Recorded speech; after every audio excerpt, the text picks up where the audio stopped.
Welcome back to the Accessible Art History YouTube channel. This week's video is another addition to our How to Recognize series. The goal of these videos is to provide you with key points about a particular subject or art movement. This way, if you see a piece in that area in the real world, you'll be able to understand it. Today, we will be covering Impressionism. This 19th century movement represents the biggest shift in art since the Renaissance. Keep on watching to find out more. Before Impressionism developed, the art world had a prescribed formula for what made good art. Neoclassicism reigned supreme, and subjects were fairly standardized. Nearly all art focused on portraits, historical scenes, or religious moments. They were captured almost exclusively in a studio using precise brushstrokes and composition. Art had become almost regimented and formulaic, instead of a free flow of creativity, but a group of men set out to change that. In the 1860s, a group of 4 young painters decided to break the mold that art had settled into. Claude Monet, Pierre Auguste Renoir, Alfred Sisley, and Frederic Bazille discovered that they all enjoyed painting from real life.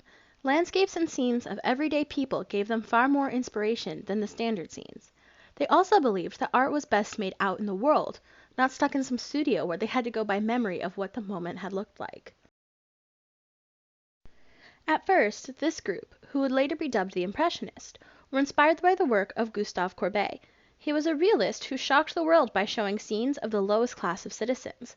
The Impressionists liked this, but wanted to take it a step further.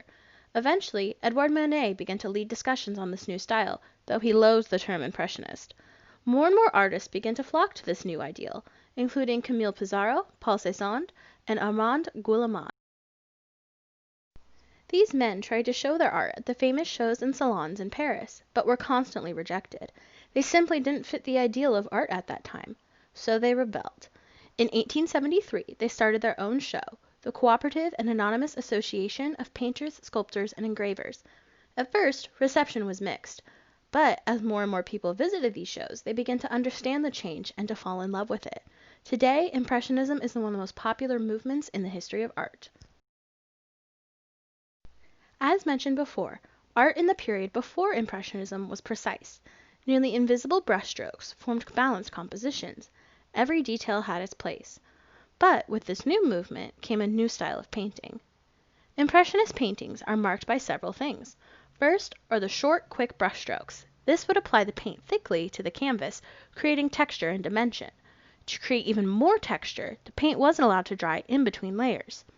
Secondly, Impressionists did not mix colors onto a palette and then apply them. Instead, they took the individual pigments and painted them next to each other. Up close, viewers can see the difference, but from far away, the eye blends them together. This was helped by the fact that Impressionists tended to paint on white canvas, allowing for the brightest and purest color to shine through.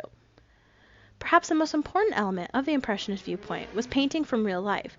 They broke free of the confines of a studio and went outside. By doing this, they were able to see exactly what they were painting and be inspired by it. Landscapes and scenes from daily life were the most popular subjects, a stark contrast to the paintings of the neoclassical age. Now that we've discussed the techniques of Impressionist artists, we are going to examine 3 works that showcase them. The first one is Claude Monet's series on the Rouen Cathedral. Monet is often considered to be the father of Impressionism. He was instrumental in the foundation of this movement, so the title is well deserved. In the 1890s, he created a series of 26 paintings of the Rouen Cathedral.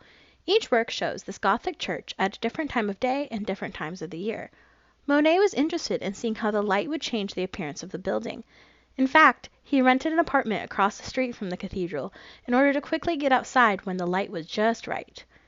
These paintings are a great example of how Impressionists used changing light to create different views. Although the building in each work remains the same, the colors completely change with the light. Monet also created a thick texture to replicate the stones that the cathedral is made of.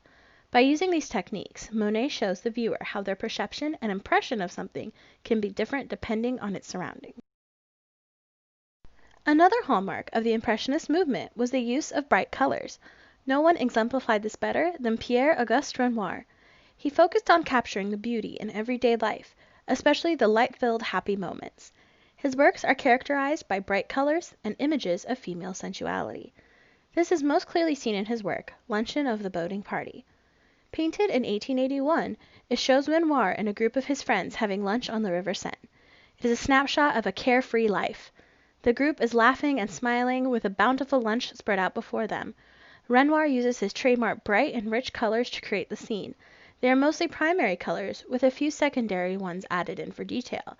The light reflects off the white shirts of the men, making the scene bright. It is an ode to the beauty of human connection. Although Camille Pissarro entered the Impressionist group a bit later than Monet and Renoir, he was still important in its development. He tried to branch out into Neo-Impressionism, but that didn't last. Instead, he became a mentor to both Impressionists and the later Post-Impressionists. Pissarro is most famous for his landscape paintings. This one is called Entry to the Village of Moissan and was painted in 1882. He would work to capture the scene in a single sitting in order to get the most accurate depiction of the moment. His goal was to show the natural world as it was, both realistic and picturesque. Each element is painted equally. This is because they all served a good purpose for being in the scene. Pissarro's work also featured the rich color and light found in almost all Impressionist works. Impressionism is one of the most important movements in art history. It represents a shift in thinking about what art was and what it could be. When boiled down to it, this style was about finding the beauty in everyday life.